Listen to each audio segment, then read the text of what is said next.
Hey everyone, I hope you're doing well. This is kind of a follow-up video from my previous forecast video. So this current storm that is moving through today, it is just not letting up whatsoever. Let's go ahead and take a look at radar and break down what's going on. We'll also go ahead and take a look at what's to come for tomorrow and the coming days. Going ahead and taking a look at the severe weather side of things for tonight. So there is a 10% significant severe chance of tornadoes. So going ahead and taking a look at the bigger picture of the storm, or storm so to speak.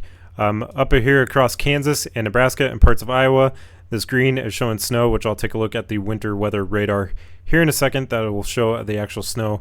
Meanwhile, there is an enhanced risk tonight in the southeast United States, Louisiana, Mississippi, Alabama, the Florida Panhandle included in that, where there is a threat of significant tornadoes possible through these overnight hours. Throughout Louisiana, Mississippi, Alabama, and into the Florida Panhandle, outside areas, there's a 5% and a 2% that surrounds that.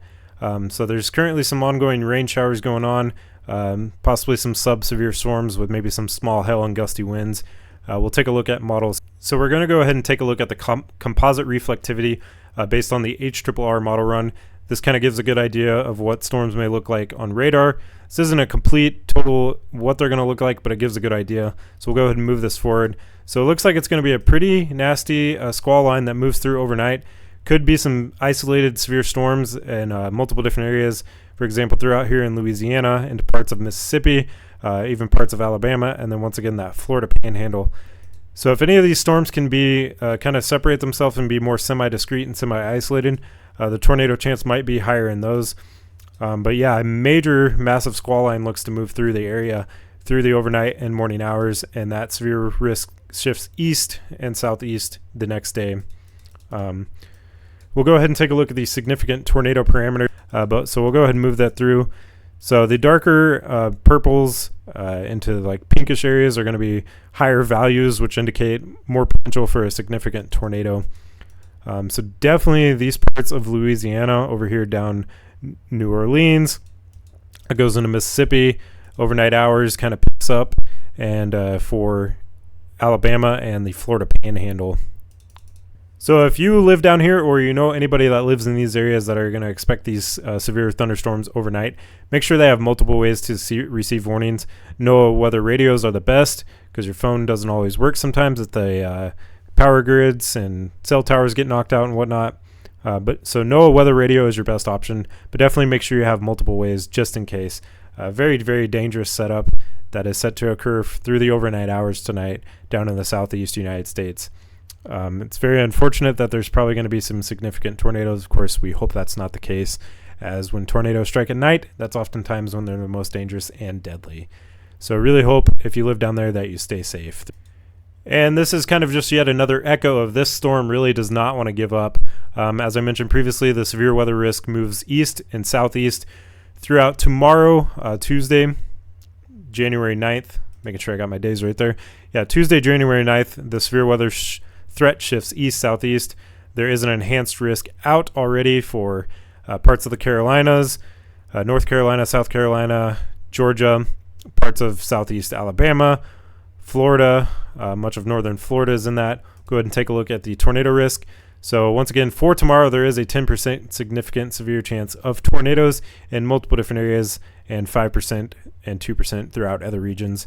But one of the 10% areas is down here in the southeast quarter of Alabama, southwest corner of Georgia, and kind of into the Florida Panhandle in northern Florida. And then the other area of the 10% significant severe will happen throughout South Carolina and portions of North Carolina.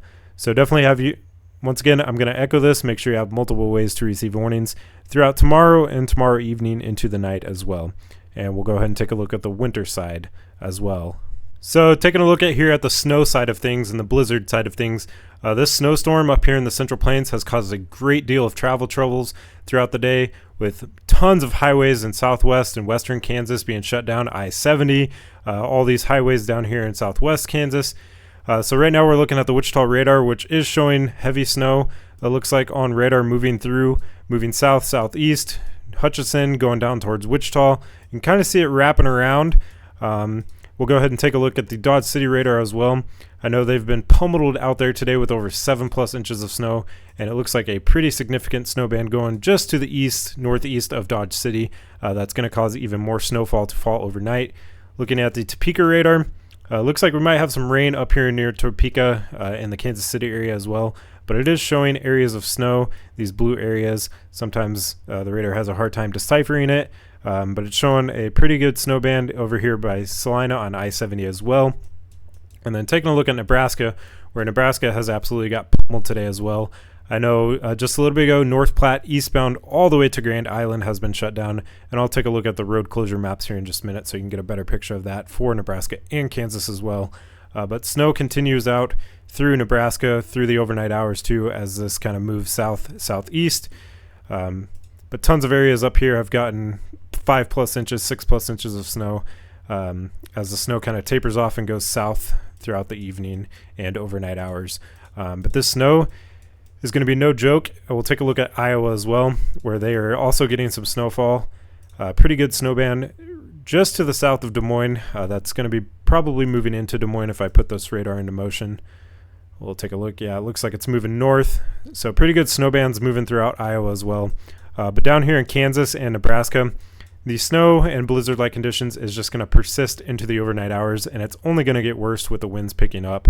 So very, very dangerous and treacherous travel conditions overnight into tomorrow as well. A lot of the snow might get blown around tomorrow. That'll cause blowing and drifting snow. There's already reports of 3-4 feet snow drifts in some areas as well. So yeah, throughout tomorrow, the crews are going to be very, very busy throughout Nebraska, Kansas, possibly Iowa as well, trying to clean up the snow that has fell from the blizzard today. So taking a look at the road conditions and closures in Nebraska, you can see tons of plows out by the blue markers. But like I mentioned, I-80 eastbound all the way to Grand Island is closed from North Platte. Highway 30 portions, travel not advised. There's some other roadways, for example, this one up here by Arnold, where travel is not advised either. Taking a look at this report, US 30 in both directions, there's drifting snow. The road is blocked by the winter storm, and there's a disabled vehicle. A bunch of these other roads, the roadway is completely covered with snow. Travel is not advised, and that goes for the case on nearly all these roads throughout Nebraska, eastern side, central, south central.